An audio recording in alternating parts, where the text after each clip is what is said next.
지난주에 체코 포라에서 우리가 세운 시더 선교회 선교사님 대회를 가지게 되었습니다.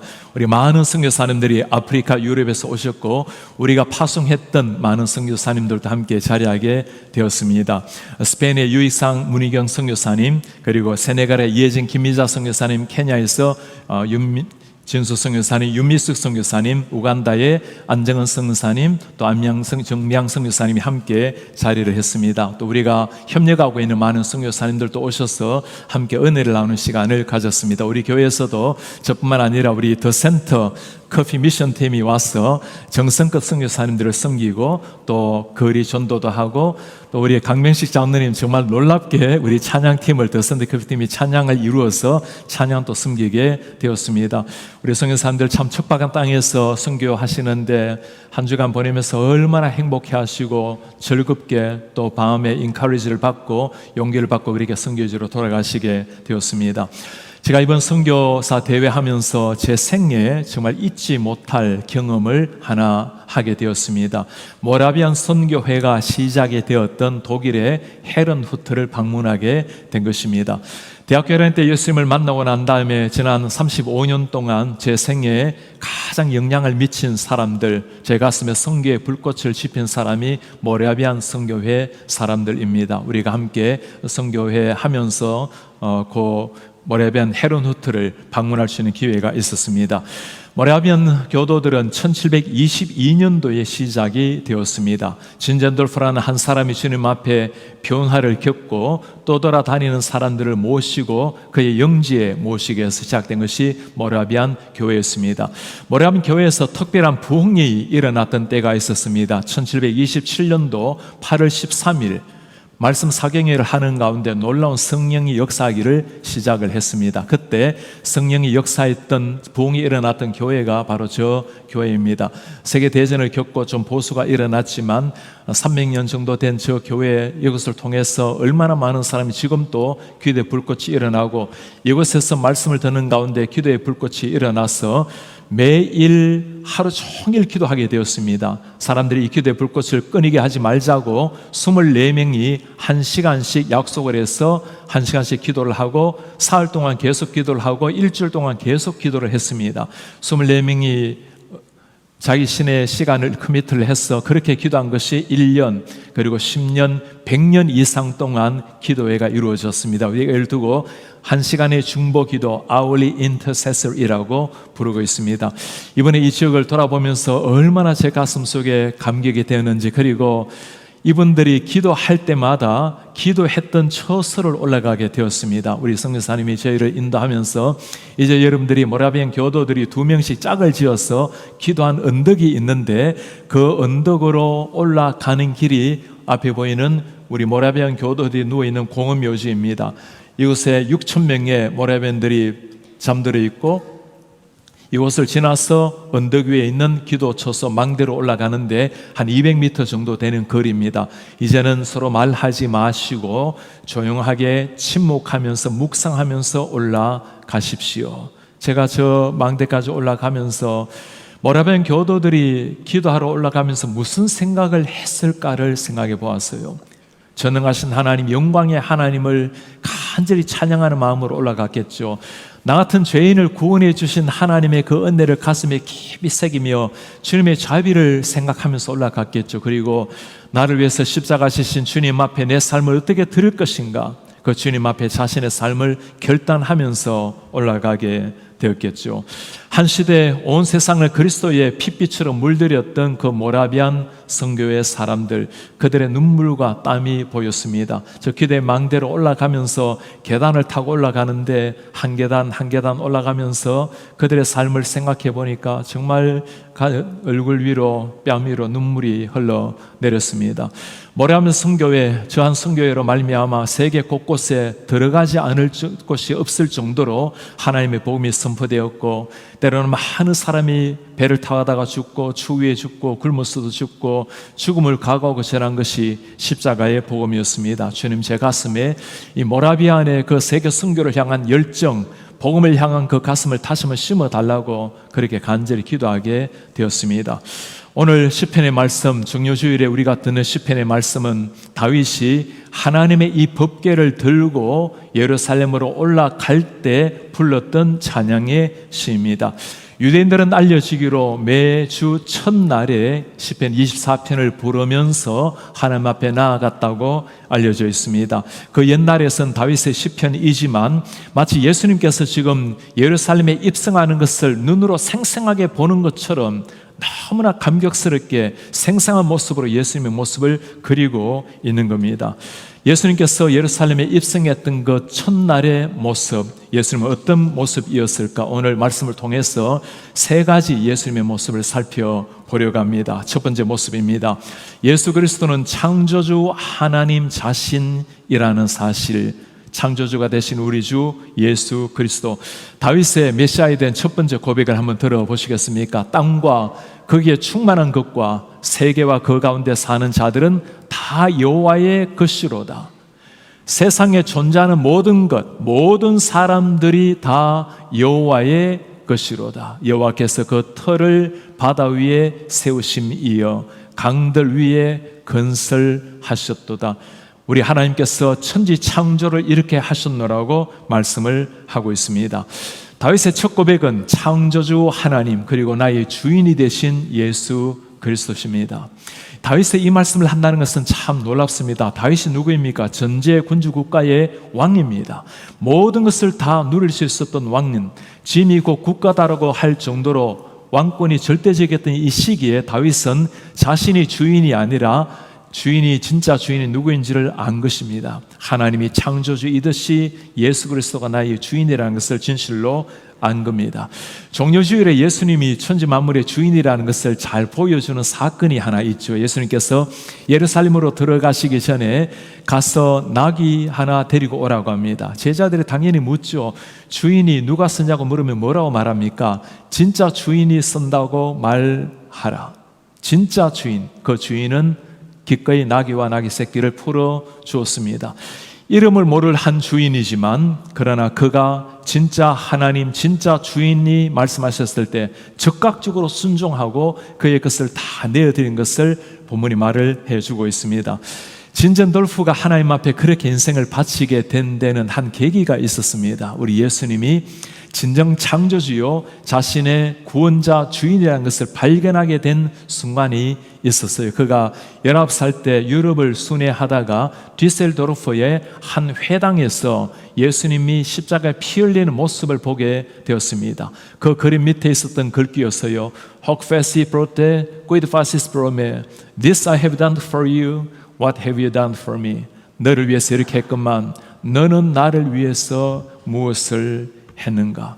예수님의 저 십자가에 잠잠하게 못 박히면서 아파하시는 저 모습, 그러나 책망하는 모습이 아니라 조용하게 속삭이듯이 그를 향해서 말씀해 주시는 저 주님, 저 주님을 만나고 난 다음에 진잔돌프가 하나님 앞에 결단을 한 겁니다. 그때 결단을 일기장에 이렇게 남겼어요. 오랫동안 주님을 사랑했지만 주님을 위해서 내가 한 일이 무엇인가? 이제부터는 하나님이 이끄시는 대로 내 삶을 드리기를 원한다.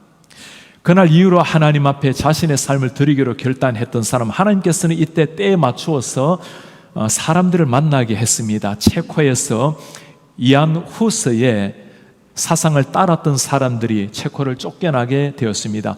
이안 후스는 독일의 마르틴 루터가 세상에 오기 전 100년 전의 사람입니다. 프라하 대학교의 교수요 총장을 지냈던 사람입니다. 37살의 총장이 되었을 때 그의 가르침은 아주 심플했습니다. 예수 그리스도만이 유일한 주님이고 우리가 읽고 있는 성경만이 진리의 말씀이라는 겁니다. 우리는 당연히 아멘이라고 할 말씀이지만 당시 때는 이것이 가톨릭 시대 혁명과도 같은 가르침이었어요. 당연히 잡혀가서 그의 사상을 철회하지 않았기에 그는 화형으로 불에 타 죽었습니다. 44살의 젊은 나이였습니다. 이번에 우리 선교팀이 다 같이 체코 프라하의 그 후스 광장에 후스가 서 있는 모습을 함께 보기도 했습니다. 하나님 앞에서 서 있었던 한 사람, 그 후서의 사상을 함께 따랐던 많은 사람들, 그들은 체코에서 죽임을 당했고 그리고 쫓겨나게 되었어요. 쫓겨나서 이 사람들이 살았던 곳이 그 옆에 있는 보헤미안이라는 땅이었습니다. 그 사람들의 소식을 진전돌프가 듣게 되었고 그 사람들 자기 영토에 오게 해서 그들과 함께 교회를 이루면서 살게 된 것입니다. 진전돌프는 부유한 백작의 아들이었습니다. 이번에 우리가 교회 그리고 기도했던 곳, 그의 집, 차를 타고 다녀도 굉장히 오랜 시간이 걸릴 정도로 엄청난 영토를 물려받았던 사람이었습니다. 그러나 이 모든 것을 다 하나님을 위해서 기꺼이 바친 사람이 된 것입니다. 그들과 함께 교회를 이루었고 그 교회로 말미암아 세상을 변화시키는 수많은 선교사들이 파송을 받게 된 것입니다. 내 인생의 진정한 주인을 만났을 때 기꺼이 그 주인 앞에 자신의 삶을 다 드렸던 한 사람. 여러분 한번 꼭 기억을 하셔야 됩니다. 우리 삶에 중요한 이슈가 나올 때, 중요한 인생 문제가 나올 때 내 인생의 주인이 누구인가를 꼭 기억해 보시기를 바랍니다. 그분이 내 인생의 주인이면 그분이 나를 책임지실 것이고 나를 의의 길로 인도하시게 될 것입니다. 오늘 우리가 세례 입교를 하게 되었죠. 세례를 받는다라는 것은 예수 그리스도를 파블리클리, 공개적으로 내 구주라는 것을 고백하는 겁니다. 내 구원자요 나의 주인이라는 것을 고백하는 겁니다. 많은 사람들은 세례를 받지만 예수님이 나의 구원자라는 것은 믿는데 나의 주인이 되는 것을 잘 모르는 분들이 계십니다. 세례를 받는다는 것은 주님을 나의 구주로 모신다는 것은 예수님을 믿고 구원받는 것뿐만 아니라 삶에서 그분이 나의 주인이 된다라는 것, 그분의 음성 따라서, 말씀 따라서 내 삶을 드린다라는 것, 그것이 주인을 삼는 우리 성도들의 삶입니다. 종교 주일에 우리가 기억해야 될 주님이 바로 이 주님이십니다. 천지의 창조자 주님, 우리의 주인 되시는 우리의 주님이십니다. 두 번째, 예수 그리스도 기억하셔야 될 주님은 자비의 하나님이 되십니다. 우리의 창조주 하나님, 나의 주인 하나님을 말씀하고 난 다음에 오늘 다윗은 심각한 질문을 하나 던집니다. 여호와의 산에 오를 자가 누구인가? 그의 거룩한 곳에 설 자가 누구입니까? 여호와의 산에 오를 사람, 하나님이 거하시는 것을 비유적으로 말씀하는 거죠. 그의 거룩한 홀리 플레이스에 설 자격이 있는 사람이 누구입니까? 아무도 홀리 플레이스에 설 사람이 없다는 것을 누구보다도 다윗이 잘 압니다. 그의 대답이 무엇입니까? 손이 깨끗한 사람, 마음이 청결한 사람, 뜻을 허탄한 데 두지 않는 사람, 거짓 맹세하지 않는 사람. 이 말씀을 가만히 읽어보면 손이 깨끗하여 마음이 청결하여, 우리가 아니라는 걸 압니다. 만물보다 부패된 것이 인간의 심성이라고 하지 않습니까? 허탄한 데 뜻을 두고 살아가면서 때로는 하나님 앞에 거짓으로 살아간 우리의 모습, 절대로 우리가 지키지 못한다라는 것, 완벽하게 지킬 수 있는 사람이 아무도 없다라는 것을 잘 압니다. 결국에 하나님께서 무엇을 우리에게 말씀해 주실까요? 종료주일에 예수님께서 오신 이유가 바로 여기에 있다는 겁니다. 손이 깨끗하지 못한 우리를 위해서 하신 일이 무엇입니까? 당신의 손에 못이 바뀌고 대못이 바뀌고 거기서 흘러나오는 피로 우리의 더러운 손을 깨끗게 하신 우리의 주님, 마음이 청결하지 못한 우리를 위해서 주님이 하신 일이 무엇입니까? 당신의 옆구리에 창이 찔리고 거기서 터져나오는 피로 우리의 허탄한 마음, 정결하지 못한 마음을 다 씻겨주신 우리의 주님, 그분이 종료주일에 우리를 위해서 세상에 오신 우리의 주님이셨습니다. 예루살렘으로 입성을 하신 주님께서는 우리를 향해서 차가운 그런 눈빛이 아니라 자비로운 눈빛으로 우리에게 다가오셔서 모든 허물을 다 용서하시고 자비의 손으로 우리를 끌어올리셔서 부족하고 허물 많고 죄악된 우리를 홀리한 사람이라고, 거룩한 사람이라고 불러주신 겁니다. 이런 복을 누리는 사람, 다윗은 이런 사람의 복을 이렇게 노래를 합니다. 그는 여호와께 복을 받고, blessing from the Lord, 주님이 주시는 그 blessing을 받고 구원의 하나님께 의를 얻으니, righteousness from the God of his salvation, 하나님께서 우리를 바라보시고 의롭다고 칭하시고 우리에게 구원의 은혜를 주셨다는 거예요. 여러분, 주님 앞에 누가 이렇게 나올 수 있습니까? 아무도 거룩한 산에 갈 사람이 없는데 하나님의 이 자비하심으로 예수님의 그 은혜로 말미암아 죄사함을 입은 사람, 하나님 앞에 사랑을 받은 사람만이 하나님 앞에 나올 수가 있는 겁니다. 그것이 예배예요. 우리가 지금 이 자리에 다 예배자로 앉아 있는데 그냥 나올 수 있는 것이 아닙니다. 이것이 그냥 주어진 은혜가 아니라는 거예요. 자연스러운 것이 아니라는 겁니다. 예수님께서 경건하지 못한 우리들, 마음과 손이 깨끗하지 못한 우리들을 위해서 종료주일 이 땅에 예루살렘에 입성하셨고 기꺼이 십자가를 지셨기 때문에 우리 모두가 따스함을 입고 새로운 은혜를 입고 주님 앞에 예배자로 나와 있다는 겁니다. 내일부터 우리가 새벽을 깨워서 5시 30분에 예배하러 나오시게 될 텐데 우리 성도님들 예배해 주러 오는 것이 아닙니다. 우리 하나님은 홀로 계셔도 영광을 다 받으실 분이세요. 한 명이 나온다 해도 하나님이 기뻐하실 분입니다. 그러나 주님 앞에 나아갈 수 있는 것이 은혜예요. 누가 거룩한 산에 설 수 있습니까? 아무도 설 수 없는 사람들이에요. 그러나 하나님의 은혜로 깨끗하다고 인정을 받은 사람, 예수님의 피로 말미암아 구원을 받은 사람, 그들만이 하나님 앞에 나아갈 수 있는 사람입니다. 새벽을 깨우는 것이 특권이고 우리가 평생 이렇게 살아갈 수 없습니다. 그러나 고난 한 주간 24시간 주님 앞에 나와서 깊이 기도하고 말씀으로 묵상하고 함께 찬양하고 주님 앞에 한번 서보시길 바랍니다. 우리 한국교회가 어떤 교회입니까? 철학 기도가 우리 정신인, 유산이 있는 한국교회 아닙니까? 언젠가 우리 자녀들이 에즈베리 붕이 막 일어나고 있는 이런 시절 때 어머니 아버지 그때 무엇을 했습니까? 우리가 해야 될 말이 이거 아니겠어요? 그날 내가 새벽을 깨워서 너를 위해서 기도했고 24시간 너를 위해서 기도를 했단다. 24시간 다 나오기 어려우시겠지만 나오실 수 있는 시간에 꼭 나오셔서 우리 자녀들, 우리 사랑하는 교우들, 또 이 민족을 위해서, 미국 교회를 위해서, 세계 열방을 위해서 기도하시는 시간이 꼭 되시기를 부탁을 드립니다. 모라비안 선교회, 우리는 모라비안 선교회라고 부르지만 그냥 모라비안 교회였어요. 이 사람들이 어떻게 세계 선교를 위해서 그렇게 전심으로 나아갈 수가 있었을까요? 하나님의 은혜를 받았을 때 1727년도 8월 13일 말씀을 승리하는 가운데 거룩한 성령이 임했습니다. 성령이 임했을 때 기도가 끊이지 않게 되었어요. 그때부터 시작된 것이 세계 선교에 대한 관심이었습니다. 1732년도 8월에 처음으로 선교사를 파송을 하게 되었습니다.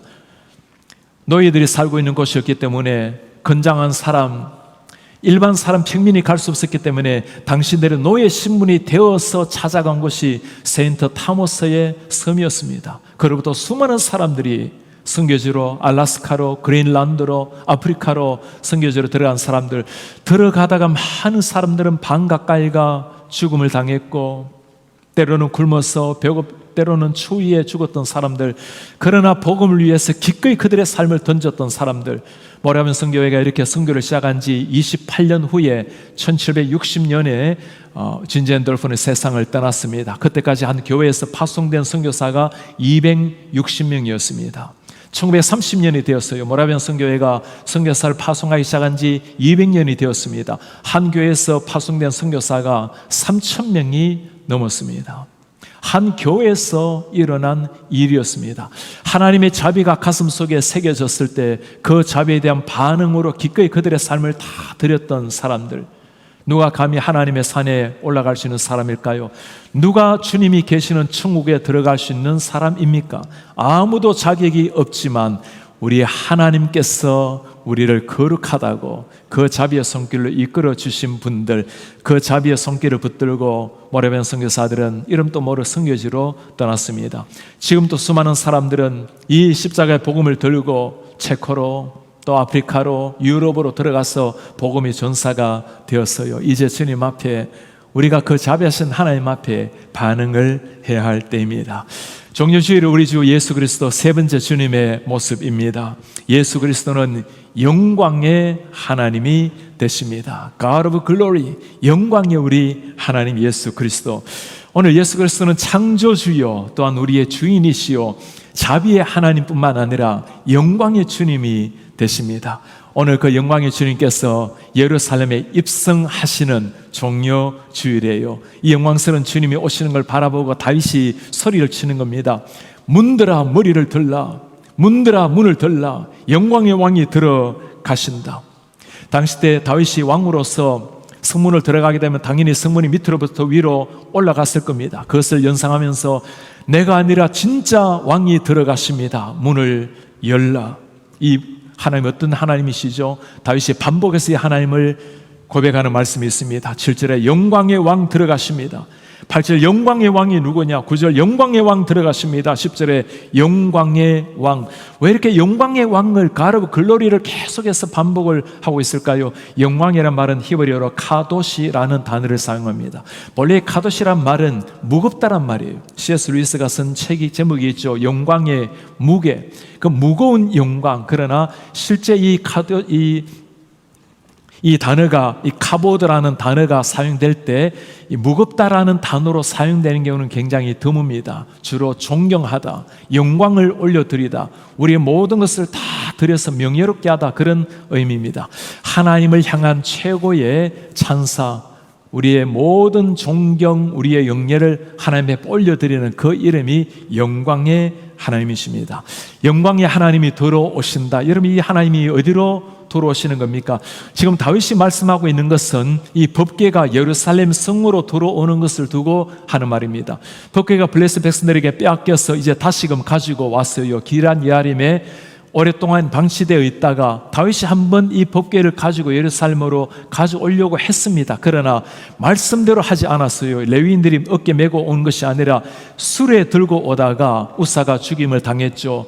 이제는 3개월 후에 다윗이 정신을 차리고 하나님의 말씀처럼 이 법궤를 정중하게 모십니다. 그리고는 레위인들이 어깨 메고 예루살렘으로 돌아오는 순간 다윗은 환호하면서 그 법궤를 기뻐합니다. 마치 하나님이 예루살렘으로 돌아오시는 것처럼, 하나님이 당신의 백성으로 돌아오는 것처럼 문들아 머리를 들라, 문을 들라, 영광의 왕이 들어오신다.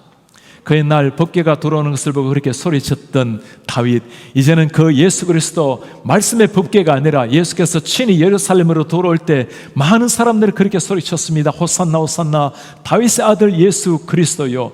2000년 전에 예수 그리스도를 맞이했던 사람들, 오늘 다윗이 우리에게 똑같이 외치지 않겠습니까? 사랑하는 성도님들, 여러분들의 마음을 여십시오. 영광의 왕이 지금 들어가십니다. 우리가 평소 때도 이 주님을 맞이해야 되겠지만 종려 주일 예루살렘에 입성하시는 그 예수님, 우리 속에 들어오시기를 원할 때 문을 열라, 머리를 들라. 우리가 주님 앞에 열지 못해서 주님을 만나지 못하는 분이 계시지 않습니까?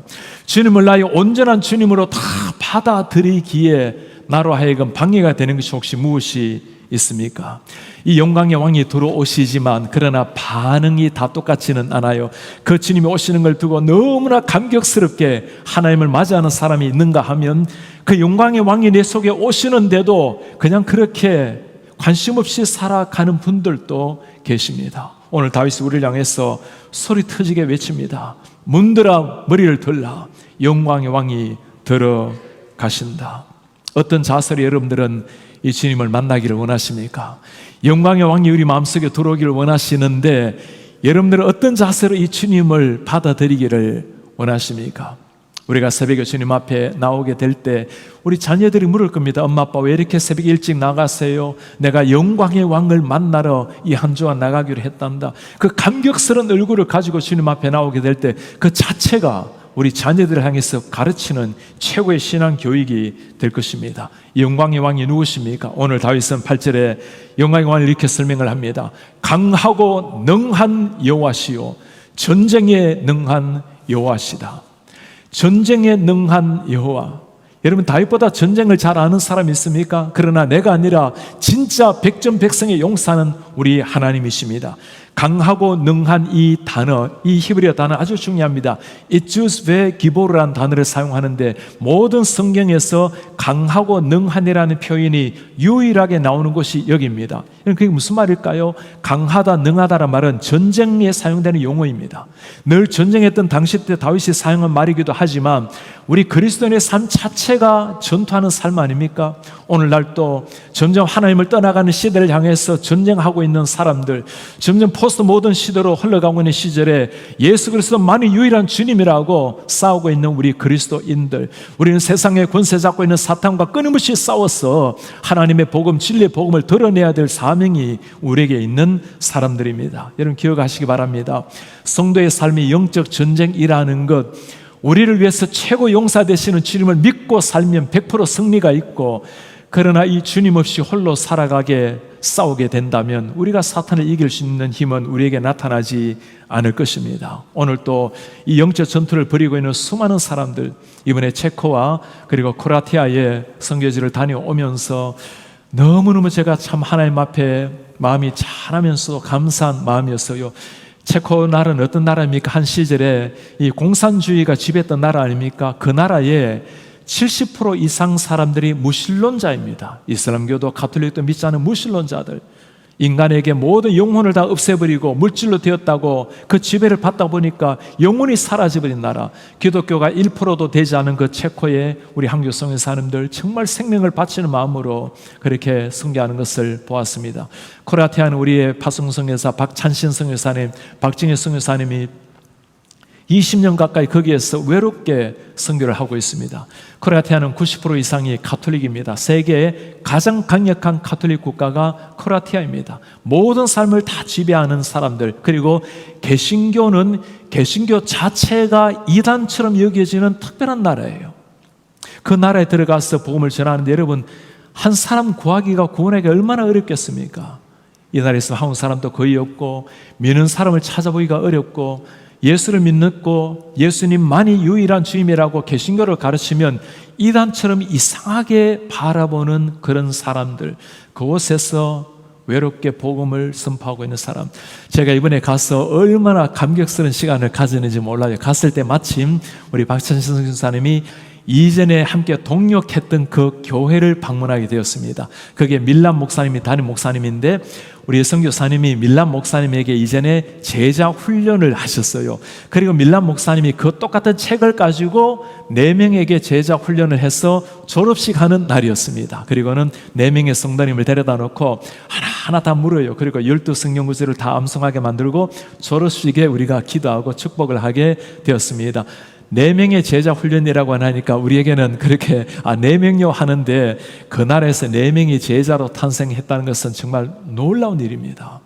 그 교인들이 한 60명쯤 되는데 체코에서, 우리 크로아티아에서 가장 큰 교회 중에 하나입니다.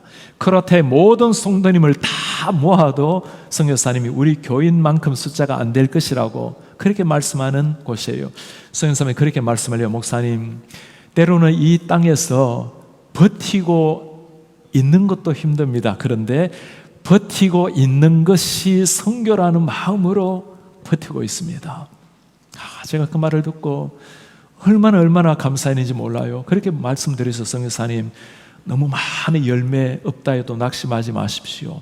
하루 3끼 식사하시면서 식사하실 때마다 기도하는 것만으로도 충분한 선교입니다. 그리고 우리가 기도의 열매를 지금 얻을 수 있다면 감사하겠지만, 그러나 하나님이 그 기도의 눈물을 그냥 보내시겠습니까? 멀지 않아 그 기도가 꽃이 피게 되고 열매 맺게 될 것입니다. 너무나 감사하게 선교사님이 국제 인터내셔널 다민족 교회를 세웠어요. 그래서 지금 20명이 넘는 사람이 그것에 나와서 예배를 하고 있습니다. 선생님 원래 비전이 27이래요. 20명이 아니라 이제 20가정 이상이 나오고, 그 다음에 7나라 이상 사람들이 올 수 있도록 그렇게 기도를 해 주시기를 바랍니다. 이렇게 척박한 땅에서 복음을 전한 이유가 어디에 있습니까? 전쟁에 능한 여호와, 우리는 약하고 연약하더라도 하나님을 믿는 믿음 하나 가지고 끝까지 담대하게 나아가는 사람들, 그들을 통해서 우리 하나님께서 오늘 또 놀라운 역사를 이루고 계십니다. 오늘 주님 앞에 나와서 예배하신 우리 사는 성도님들, 우리의 왕 되신 하나님, 그분이 우리 속에 들어오시기를 원하십니다. 특별히 우리 온라인으로 말씀에 귀를 기울이시고 계시는 우리 성도님들, 이번 주가 종료주일이요 고난주일입니다. 이제 부활절을 앞에 두고 있습니다. 코로나도 거의 다 지나가고 있습니다. 온라인으로 예배하시는 분들 중에 걸어서 나오실 분이 계신다면 이제는 댁에서 예배하실 것이 아니라 꼭 교회에 나오셔서 우리 공동체가 함께 예배하시기를 바랍니다. 함께 하나님께서 우리를 기다리십니다. 우리 속에 들어오기를, 영광의 왕이 우리 속에 들어오기를 기다리십니다. 그 주님 앞에 나와서 함께 예배하는 시간이 되시기를 바랍니다. 오늘 우리는 종려주일에 예수님이 어떤 주님인지를 말씀을 통해서 보았습니다. 천지 만물을 지으신 창조주 하나님, 우리의 주인 되신 예수 그리스도, 자비하신 우리의 하나님, 그리고 왕 되신 우리 하나님, 그분을 기념하는 것이 우리 고난주간 종려 주일입니다. 이 주님을 만났을 때 진젠돌프의 삶이 바뀌었습니다. 모라비안의 사람들이 삶이 바뀌었어요. 이 주님을 만났을 때 지금 또 세계 열방의 선교사로 그들의 삶을 드리면서 살아가고 있는 시대입니다. 이 예수님 때문에 공산주의 나라에 들어가서 복음을 전하고 0.1%밖에 되지 않은 그 차가운 땅에 들어가서 복음을 전하는 선교사님들이 있습니다. 이제는 우리가 반응을 해야 할 때입니다. 영광의 왕 주님을 모시면 어떤 일이 일어날까요? 다윗이 그 주님으로 말미암아 옷이 벗겨지도록 춤을 춘 것처럼 우리는 기쁨이 넘치게 될 것입니다. 영혼의 구원뿐만 아니라 삶의 희열과 감격이 넘치게 될 것입니다. 그런 사람들에게는 고난의 눈물을 넘어서 영광스럽게 부활하신 그 부활의 주님을 만나게 될 것입니다. 오늘 종려주일에 우리를 위해서 오신 그 주님 앞에 모든 감사와 영광을 주님 앞에 올려드린 마음으로 영광의 박수 한번 올려드리겠습니다. 할렐루야.